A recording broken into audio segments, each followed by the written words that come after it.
I'm the best boxer. I'm the best at the art of boxing. I've been saying this for years. The art of boxing is hit, don't get hit. I didn't master it. I'm mastering it, but once I mastered it and my legacy is sealed, I want to be known for being the best. You could clearly see he's bigger than Tank. And he moved up in weight to 140 and looked filled out since his picture. Shakur Stevenson outlined a strategy he believes will reveal weaknesses in Gervonta Davis, explaining that his motivation has always been to face top-level opponents, overcome every challenge, and ultimately walk away from boxing with no doubts about his legacy. This is when niggas start, bro, I don't be liking certain things, bro, where it's like, I don't need nobody. I don't, bro, you been to my crib, nigga. Yeah. I don't need nobody in life, bro. I'm okay, bro. So it's like, what do I need somebody for? Why do somebody feel as though I need them? And that's where it's like, I'm just competitive, bro. I just want to fight the best. I want to get in there and prove to the world that I'm better than the next guy. Yeah. That's my main objective. That's my main goal. When I'm done boxing, I want to feel like I went in there against everybody that they thought could beat me, and I beat them. That's all I Shakur Stevenson explained that once he started being seen as a serious threat, the dynamic shifted. What was once support gradually turned into indirect remarks and public criticism as his profile continued to rise. Hopefully, like when I first was around the nigga, he was showing a lot of love, and then once I became a threat, is where like everything switched over. Once like people started talking about me and my name started getting bigger, then it was like I'll go fight and I'll get on Twitter and he'll like post, oh, he did that because it was a cab driver, or he'll just post some like hating ass to where like it was unnecessary to go do that. Cause like nigga, I thought we was like cool type. But now he like flipped it to turn it like I did something to him and he made it so believe that shit. Nah, that nigga. Shakur Stevenson said he no longer enjoyed interacting with him, describing the behavior as unusual and not worth his attention, while making it clear that anyone with an issue should handle it where it matters, inside the ring on fight night. I ain't gonna lie, I'm gonna keep it 100 with you. I don't really like talking about him. Yeah. Cause like, the way that he move is goofy to me. Like, it's some weird shit. Like, I really don't like speaking on him, but like, if same thing that fighting perspective. Same thing that I said with T.O. If anybody got issues with me or feel some type of way about me, you could come see me on fight night and resolve every issue that you got. Yeah. I stand by that way. Shakur Stevenson remained calm but self-assured while addressing Gervonta Davis, making it clear the situation spoke for itself without needing much explanation, and suggesting that when fighters reach that level, certain matchups naturally become unavoidable. Boxing, I guess you could say, because like the history and like everything that like went on. It's hard to even speak on it just because of the fact that we gotta fight. So at the end of the day, you feel that's gonna happen? Yeah, I know it's gonna happen. I mean, I'm the best, he the best. So when you got two guys that's the best, how can you not fight? Only way you could not fight if one of them guys ain't like that and somebody go off to lose or somebody take an L. But I think like with both of us, we both fighters that's really good fighters. And Gervonta Davis also cast doubt on Shakur Stevenson's reputation, arguing that he hasn't displayed anything exceptional in terms of power or defensive ability. He suggested that Stevenson leans heavily on movement rather than well-rounded technique, questioning the effectiveness of both his offense and defense, and challenging others to point out any truly standout moments that prove otherwise. Show me something that he did spectacular. Show me something that he did outrageous. Show me. Right, his power not outrageous. Okay. What defense? You don't think he got defense? He just jumped back. You never see him slip no punch. You never see him slip no punch. Go look at it. You see him back up from a lot of people. Back up, move around. He don't got no technique. And his offense is the same. Terrence Crawford criticized Gervonta Davis, saying he doesn't appreciate anything about his approach and describing him as arrogant and overly protected by his position in the sport, adding that Davis often leans on his fame and security as a shield and behaves differently depending on the situation. I don't like nothing about him. I just feel like, he just one of these little arrogant little dudes that's, using what he got to shield him.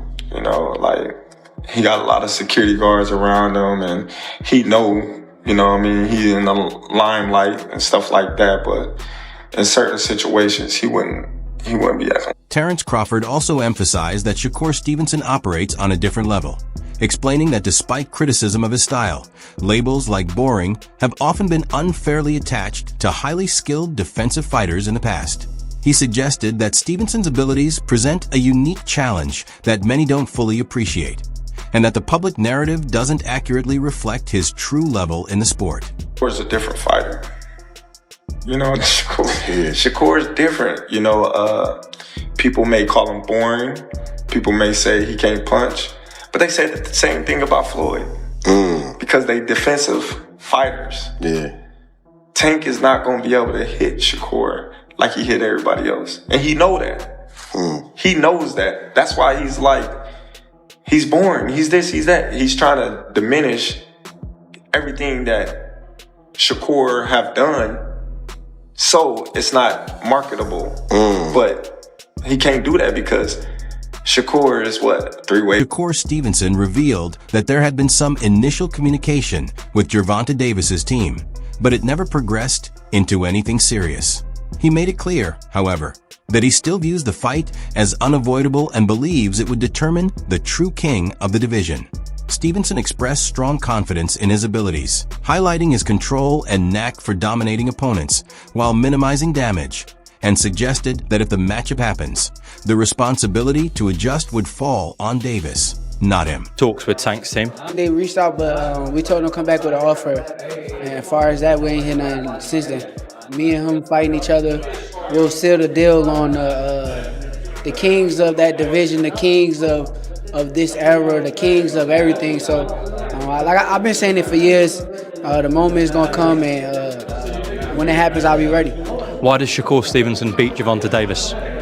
Because that I'm a better skilled boxer. I master the art of hitting and not getting hit, and he will be the person that will have to change up his style. He can't go out there and box and lose rounds. He would have to change up his style and just become full blast aggressor to try to have a chance and win. Shakur Stevenson described a potential clash with Gervonta Davis as the biggest fight in boxing, but made it clear he doesn't buy into the idea that Davis's knockout power would decide it.